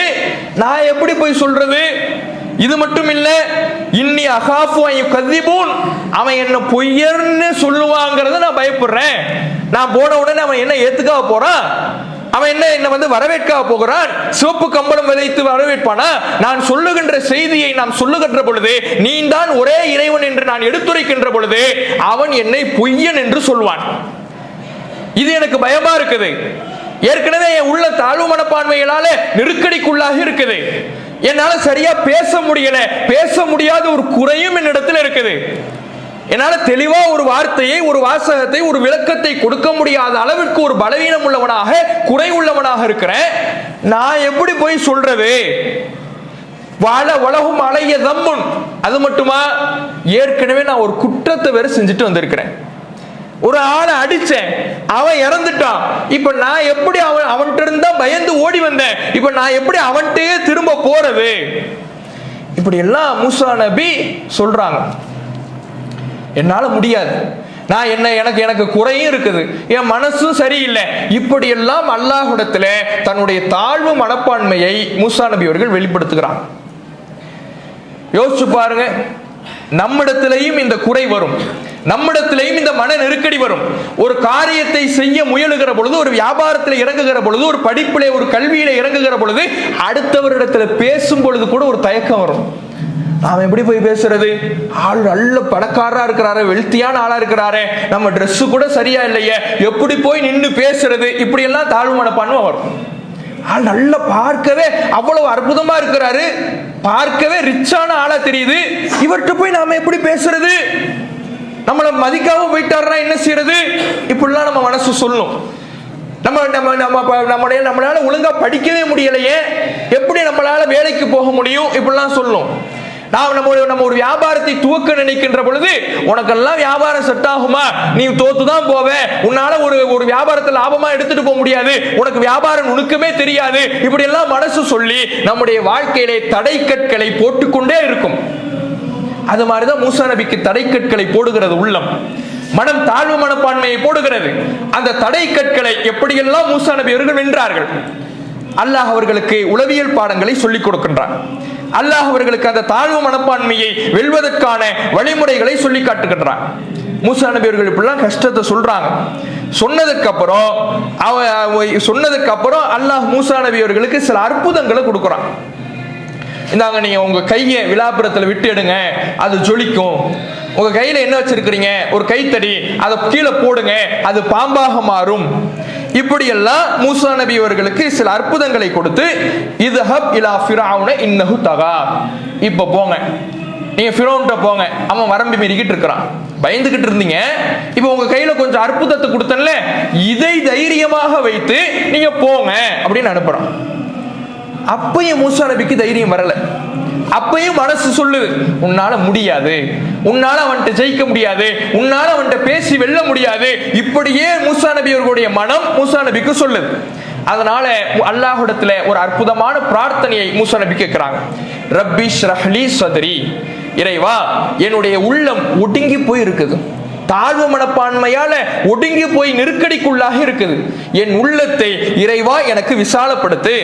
ஒயஸ்ஸிர்லி அம்ரி, என் காரியத்தை எனக்கு இலகுவாக்கு. நான் செய்ய போற காரியம், அதை செய்ய முடியாதுன்னு என் மனசு சொல்லுது. எந்த காரியத்தை செய்ய முடியாது என்று என் மனம் சொல்லுகிறதோ அந்த காரியத்தை எனக்கு லேசாக்கி கொடு. வஹ்லுல் உக்தத்தம் மின் லிசானி, என்னுடைய நாவில் உள்ள முடிச்சுகளை அவிழ்த்து விடு. என்னால தெளிவாக பேச முடியாது என்ற ஒரு குறை இருக்குது, அந்த குறையை நீ சரி செய்து கொடு. யஃப்கஹு கௌலி, அப்படி சரி செய்தால் தான் நான் சொல்லுகின்ற வார்த்தை அவர்களுக்கு தெளிவாக புரியும். தூதர் என்றாலே நாவாண்மை மிக அவசியம். அதுவே மூசா நபி அவர்களிடம் இல்லை. அந்த குறை தான் மனதிலே அழுத்தத்தை கொடுத்து கவலைக்கு மேல் கவலையை பட வைக்கிறது. அதனால அந்த குறையை இறைவா எனக்கு சரி செஞ்சு கொடு, அப்பதான் நான் பேசுறதெல்லாம் அவங்களுக்கு புரியும். வஜஅல்லி வஸீரம் மின் அஹ்லி, என் குடும்பத்திலிருந்து எனக்கு ஹாரூன்கிற என்னுடைய சகோதரரை எனக்கு உதவியாளரா ஆக்கு. இப்படி எல்லாம் அல்லாஹ்விடத்துல அவங்க பிரார்த்தனை கேட்கிறாங்க. என் உள்ள ஒடுங்கி போயிருக்குது, அதுல இருந்து சரி செய், என்னால ஒண்ணுமே முடியாது என்கின்ற நிலைக்கு அல்லாஹ்விடத்துல கேட்கும் பொழுது அல்லாஹ் அந்த பிரார்த்தனை ஏற்றுக்கொண்டு ஹாரூன் நபி அவர்களை அல்லாஹ் மூசா நபிக்கு உதவியாளராக ஆக்குறான். உதவியாளர் ஆக்கிட்டு இப்ப 2 பேருக்கு சேர்த்து கட்டளை போடுறான், இது ஹபா இலா ஃபிரௌன், நீங்க 2 பேரும் ஃபிரௌன்ட்ட போங்க, இன்னஹு தகா, அவன் வரம்பு மீறி கொண்டு இருக்கிறான், நீங்க போய் அவங்கள்ட்ட எதிர்த்து சொல்லுங்க.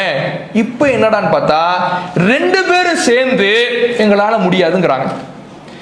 எந்த தாழ்வு மனப்பான்மை உடைப்பதற்கு அல்லாஹ் ஒரு ஏற்பாட்டை செய்யறானோ அவரும் சேர்ந்துகிட்டு என்ன சொல்றாரு, ஹாரூன் சேர்ந்துகிட்டு எங்களால முடியாது, இன்னா நகாஃபு அன் யுஃப்ரத அலைனா அவ் அன் யத்கா, அவன் அந்த ஃபிரௌன் எங்கள் மீது வரம்பு மீறி விடுவான் என்பதையோ எங்கள் மீது தாக்குதல் தொடுப்பான் என்பதையோ நாங்கள் அஞ்சுகிறோம் என்று அந்த 2 பேரும் சேர்ந்துகிட்டு சொல்றாங்க. அப்பதான் அல்லாஹ் கடைசி ஆயுதத்தை பயன்படுத்துகிறான். இந்த தாழ்வு மனப்பான்மை போக்குவதற்கு நீங்க செஞ்சதை, நீங்க கேட்டதையெல்லாம் நான் கொடுத்தேன். நாவுல இருக்கிற முடிச்சை அவிழ்க்க சொன்னீங்க, அவிழ்த்தேன். உங்களுக்கு உதவியாளரை கேட்டீர்கள், கொடுத்தேன். உங்களுக்கான அற்புதங்களை சான்றுகளை கேட்டீர்கள், கொடுத்தேன். இதற்கு அப்புறமும் நீங்க கேட்டதையெல்லாம் கொடுத்தும் தாழ்வு மனப்பான்மை போகலைன்னா, மன நெருக்கடி போகலைன்னா, கடைசி ஆயுதம் இதான். அல்லாஹ் சொல்லுகிறான், லா தகாஃபா, நீங்கள் இருவரும் அஞ்சாதீர்கள், இன்னி மஅக்குமா அஸ்மஉ அரா, நான் உங்க 2 பேரோடையும் இருக்கிறேன், நான் இருக்கிறேன், நீங்க போங்க. உங்களை தான் உங்களால நம்ப முடியல, நீங்க உங்களை நம்புவதற்கு தான் உங்களுடைய மனம் இடம் கொடுக்கல, தாழ்வு மனப்பான்மை போட்டு நெருக்கடிக்குள்ளாக்குது. கவலைப்படாதீங்க, பயப்படாதீங்க, நான் இருக்கிற உங்களோட, என் உதவி உங்களோட எப்போதும் இருக்குது, என் மேல் நம்பிக்கை வச்சு போங்கன்னு அல்லாஹ் சொன்ன உடனே எல்லா தாழ்வு மனப்பான்மையும் அவர்களுடைய உள்ளத்தில் இருந்து உடை தெரிக்கப்படுகிறது. ஃபிரௌன்ட்ட போய் நிக்கிறாங்க. அதுவரை தயங்கி கொண்டிருந்த மூசா நபி, பேசுவதற்கு யோசித்துக் கொண்டிருந்த மூசா நபி, தன்னிடத்தில் ஒரு குறை இருக்கிறது என்று கவலைப்பட்டு ஒடுங்கி போயிருந்த மூசா நபி தெளிவாக அல்லாஹ்வின் மார்க்கத்தை எடுத்து சொல்லுகிறார்கள்.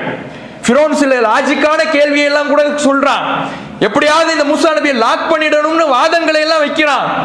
எதுலையுமே சிக்கல. இறைவனுடைய கொள்கையை பத்தி, இறைவன்னா யாரு, அல்லாஹ்னா யாரு, எல்லாத்தையும் சொல்றாங்க. சொன்ன உடனே சுத்தி இருந்த மக்களை எல்லாம் மூசா நபிக்கு எதிராக திருப்பணுங்கிறதுக்காக, என்ன இப்போ அல்லாஹ் தான் கடவுள், நான் தான் இறைவன் சொல்லிக்கிட்டு இருக்கிறேன். அவன் என்ன சொல்றான், ஃபிரௌன், நான் தான் இறைவன், நான் தான் இறைவன், நான் தான் கடவுள்னு சொல்லிக்கிட்டு இருக்கிறேன். இப்ப என்ன வந்த புதுசா அல்லாஹ் தான் இறைவன், அவன் ஒருத்தன் தான் கடவுள்னு சொல்றேன்.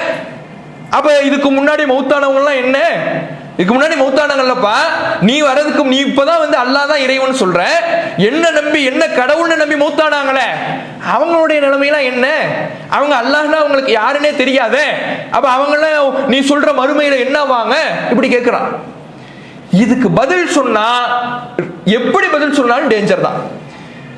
இல்ல அவங்கலாம் நரகத்துக்கு தான் போவாங்க அப்படின்னு சொன்னா என்ன ஆகும், சுத்தி இருந்த மக்கள்லாம், ஏண்டா எங்க அம்மா அப்பாவெல்லாம் நரகத்துக்குரியவங்களா நீ சொல்றியா, மூசா நபிக்கு எதிராக திரும்புவாங்க. இல்ல இல்ல அவங்க எல்லாம் சொர்க்கத்துக்கு போவாங்க அப்படின்னு சொன்னா உண்மைக்கு மாற்றமானது. பேச தயங்கி கொண்டிருந்த மூசா நபி ஃபிரௌனை இந்த பதிலில் எப்படி, இந்த கேள்வியில் எப்படி எதிர்கொள்றாங்கன்னா, இல்முஹா இந்த ரப்பி, அது பற்றி ஞானம் அல்லாஹ்விடத்தில் இருக்கு, அதெல்லாம் அல்லாஹ்வுக்கு அவங்களுக்கு உள்ளதுப்பா, நீ இங்க வா, நான் கேட்கறதுக்கு நீ பதில சொல்லு. எப்படி தைரியம் உள்ளவங்களா மாறுறாங்கன்னு பாருங்க. எதையும் செய்ய துணிந்தவன் ஃபிரௌன், அவனுக்கு மூசா நபியை கொல்றதுக்கெல்லாம் எவ்வளவு நேரமெல்லாம் ஆகாது. அப்படியாக இருக்கக்கூடிய ஃபிரௌன் இடத்துல தைரியமாக எதிர்கொண்டு, அவனை துணிச்சலாக எதிர்கொண்டு, அவன் கேட்கின்ற எல்லா கேள்விகளுக்கும் தயக்கமே இல்லாமல் பதில் சொல்லுகிறார்கள் என்றால், இந்த தன்னம்பிக்கை எப்படி அவர்களுடைய உள்ளத்தில் பிறந்தது? தாழ்வு மனப்பான்மையிலே ஒடுங்கி போயிருந்த தன்னிடத்தில் இருக்கக்கூடிய குறைகளை எண்ணி என்னால் முடியாது முடியாது முடியாது, எத்தனை உதவிகள் செய்தாலும் முடியாது என்று இருந்த மூசா நபி ஃபிரௌனை எப்படி எதிர்கொண்டார்கள்? அல்லாஹ்வின் மீதான ஆழமான நம்பிக்கையை அல்லாஹ் அவர்களுடைய உள்ளத்துல பதித்தவுடன் அத்தனை தாழ்வு மனப்பான்மை உடைஞ்சிடுச்சு. நான் இருக்கிறேன் போங்கன்னு, நல்லா நான் இருக்கிறேன், நீ ஒண்ணுதான் நம்ப மாட்டேங்கிற, ஓ மேலதான் உனக்கு நம்பிக்கை வரல, நான் இருக்கிறேன், என்ன நம்பி நீ போ, வாடா பாத்துக்கலான்னு மூசா நபி களத்துல இறங்கினாங்க. இப்படி இருக்கணும் ஒரு மனசு என்பது. மனசுல தாழ்வு மனப்பான்மையை வர வச்சோ எந்த காரியத்தையும் நாம செய்ய முடியாது. பல பேருக்கு எப்படி எல்லாம் தாழ்வு மனப்பான்மை வருதுன்னு பாருங்க. நிறத்தை வைத்து, முக தோற்றத்தை வச்சு, நம்ம கருப்பா இருக்கிறோமே, நமக்கு நிறமா இல்லையே, நம்ம இப்படி எல்லாம் தாழ்வு மனப்பான்மை வரதை பார்க்கிறோம். நம்ம அழகா இல்லையே, நம்மள்ட்ட காசு பணம் இல்லையே, நம்மள்ட்ட சரியா ட்ரெஸ் இல்லையே, அவர்கிட்ட எப்படி போய் பேசுறது, எப்படி அவரை நெருங்குகிறது, நம்ம எப்படி வியாபாரத்தை தூங்குறது? பல பேர் வியாபாரத்தை துவங்காமல் வியாபாரத்தில் அடிபட்டு இருப்பதற்கு காரணமே என்னன்னா, இந்த தைரியமின்மை தான், மன தைரியம் இல்லாம தாழ்வு மனப்பான்மை தான். தொழிலுக்கு முதலீடு என்ன தெரியுமா? முதல்ல ஒரு தொழிலை துவங்குறீங்கன்னா அதுக்கு முதலீடு தைரியம் தான். காசு பணம் முதலீடு, பணம் போடுறீங்களா, அதெல்லாம் ரெண்டாவது தான். தைரியமா எதனாலும் நம்ம சந்திச்சிடலாம், லாபமோ நஷ்டமோ அல்லாஹ் இருக்கிறான்னு இறங்குறீங்கல்ல, அதுதான் முதலீடு. அந்த முதலீடு பலரிடம் இல்லாததுனாலதான் எத்தனை வியாபாரங்களை தூக்கினாலும் தோற்று போய் அவர்கள் துவண்டு போகக்கூடியதை நம்ம பார்க்கிறோம். அப்ப அந்த தைரியத்தை, அந்த மன தைரியத்தை, தாழ்வு மனப்பான்மை உடைத்தெறிவதற்கு அல்லாஹ்வின் மீதான நம்பிக்கை மிக முக்கியமானதாக இருக்கிறது. அப்ப இன்றைக்கே பாருங்களேன், ஒரு காஃபி நிறுவனம் ஒன்று இருந்துச்சு. அந்த காஃபி நிறுவனத்தினுடைய ஓனரு பல எல்லா இந்தியா முழுக்க அந்த காஃபி கடை இருக்கும். அவ்வளவு பெரிய நிறுவனத்தை கட்டியமைத்தவர் ஒரு நாள் தற்கொலைன்னு செய்தி வருது. என்னடான்னு பார்த்தா, கடன் தொல்லை என்னால தாங்க முடியலன்னு ஆளு அவ்வளவுதான் தற்கொலை செஞ்சுக்கிட்டார். அந்த பிரச்சனை எதிர்கொள்ளுகின்ற துணிவு அவர் இடத்துல இல்லை. அந்த தன்னுடைய மனதை அழுத்துவதற்கு சரியான மருந்தை போட்டுக் கொள்ளாமல் அந்த தாழ்வு மனப்பான்மையிலிருந்து விடுபட்டு தன்னுடைய குறைகளை சரி செய்து தன்னுடைய நிறுவனத்தை, தன்னுடைய வியாபாரத்தை வெற்றி பாதைக்கு அழைத்து செல்வதற்கான தைரியம் இல்லை. ஆளு தற்கொலை. இது இங்கதான் போய் கடைசியில அந்த தாழ்வு மனப்பான்மை கொண்டு வந்து விடும். ஆளு இறந்துட்டார். அவருடைய மனைவியினுடைய மனதைரியத்தை பாருங்க. அதுவரை அந்த நிறுவனத்தை கட்டியமைத்தவர், அந்த நிறுவனத்தை எழுப்பியவர், பல கிளைகளாக அந்த நிறுவனத்தை ஆக்கியவர், எங்கு பார்த்தாலும் அந்த கடைகளை உருவாக்கியவர், பெட்டி கடைகளாக கூட அந்த பெட்டி கடைகளை போல கூட ஒவ்வொரு ஏரியாலையும் மிகப்பெரிய மாநகரங்களிலே அந்த கடைகளை உருவாக்கியவர், அவ்வளவு மனதைரியம் இல்லாம தற்கொலை செஞ்சு இறந்துகிட்டாரு. இறந்ததுக்கு அப்புறம் கடனாளிகள்லாம் வந்து நிக்கிறாங்க. அவரை நம்பி கடன் கொடுத்தோம், இப்ப தற்கொலை பண்ணிக்கிட்டாரு, இப்ப அவர் அந்த கடனை எல்லாம் எங்களுக்கு கொடுங்கன்னு வந்து நிக்கிறாங்க. அவருடைய மனைவி கொஞ்ச கால அவகாசம் கொடுங்கன்னு நஷ்டத்தில் போய் கொண்டிருந்த அந்த நிறுவனத்துல சில மாற்றங்களை செய்யறாங்க, சில முயற்சிகளை செய்யறாங்க, பல வியூகங்களை அமைக்கிறாங்க. கொஞ்ச நாட்களிலேயே மீண்டும் பழைய நிலைமைக்கு அந்த நிறுவனத்தை கொண்டு வந்து எல்லா கடனையும் அடைத்தார்கள் என்கின்ற செய்தியை பார்த்தோம். இதுதான் தாழ்வு மனப்பான்மையும் தன்னம்பிக்கையும். ஒரு ஆணா இருந்தாதான் தன்னம்பிக்கை வரும். பெண்கள்லாம் தாழ்வு மனப்பான்மை தான், எல்லாத்திலையும் ஒடுங்கிதான் இருப்பாங்க. இதெல்லாம் இல்லை. ஆணா பெண்ணோ தாழ்வு மனப்பான்மை யாருடைய உள்ளத்தில் குடிக்கொண்டிருந்தாலும் அவர்களுடைய வாழ்வில் எதையும் சாதிக்க முடியாது. வாங்க அல்லாஹ் இருக்கிறான் பார்த்து போன்னு இறங்கிட்டோம்னா அதில் வெற்றியை நாம பார்க்கலாம். அந்த காரியத்திலே நாம சந்தோஷத்தை, மகிழ்ச்சியை பார்க்கலாம். அந்த தாழ்வு மனப்பான்மையிலிருந்து விடுபட வேண்டும். அப்ப மார்க்கம் இதுக்கான வழியை அல்லாஹ்வை நாம சரியா நம்பிட்டோம்னா அந்த நம்பிக்கை நமக்கு இந்த தாழ்வு மனப்பான்மையை உடைக்கும் என்று நமக்கு சொல்லித் தருகிறார். அதே மாதிரி இப்படி நபிகள் நாயகம் ஸல்லல்லாஹு அலைஹி வஸல்லம் அவர்களுடைய காலத்துல ஒரு நபித்தோழர் இருக்கிறார். அவர் இந்த தாழ்வு மனப்பான்மையோடு இருக்கிறார்.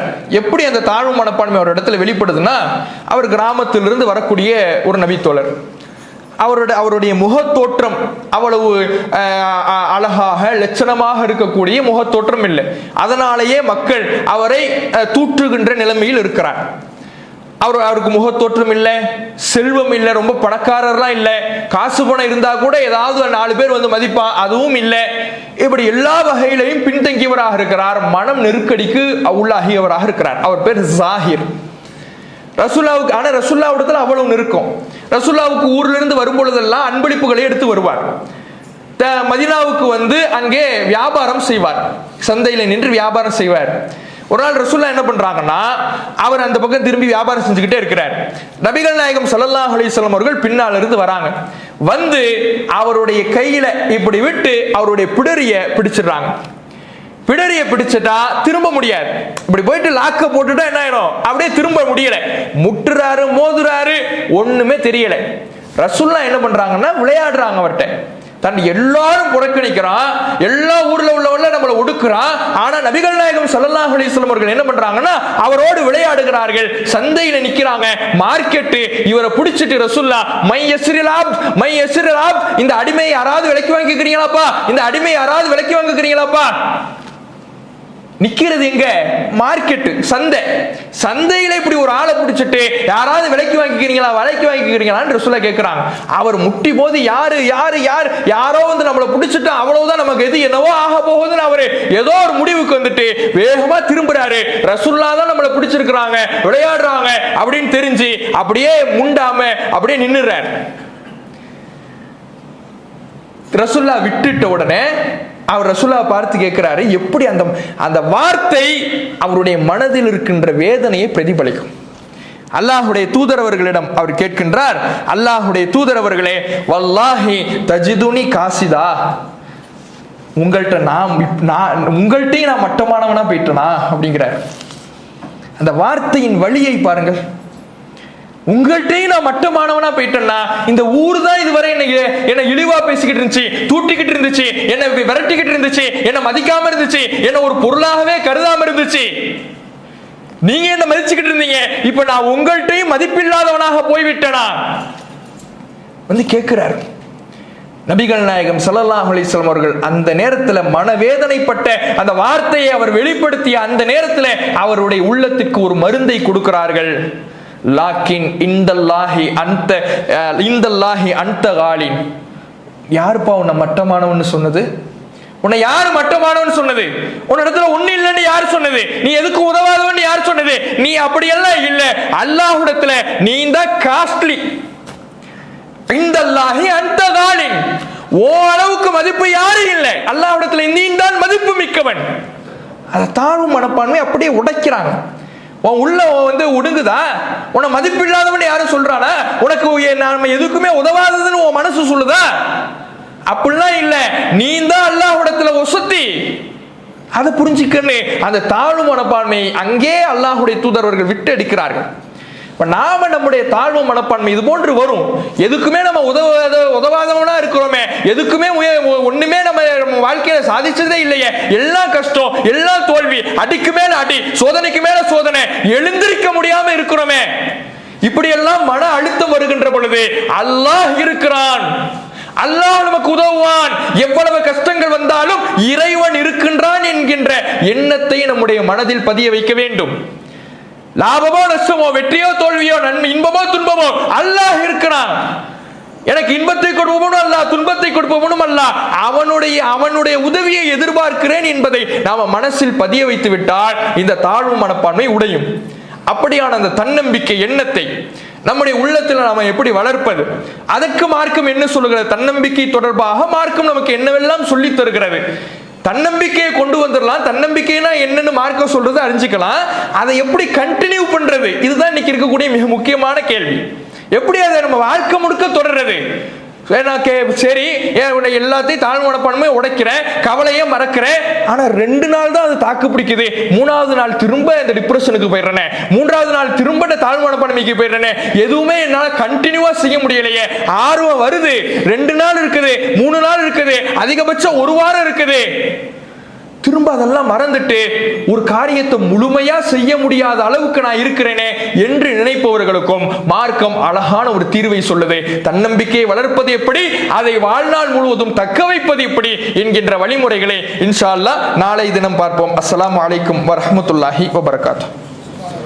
சுப்ஹானக்கல்லாஹும்ம வபிஹம்திக அஷ்ஹது அன் லா இலாஹா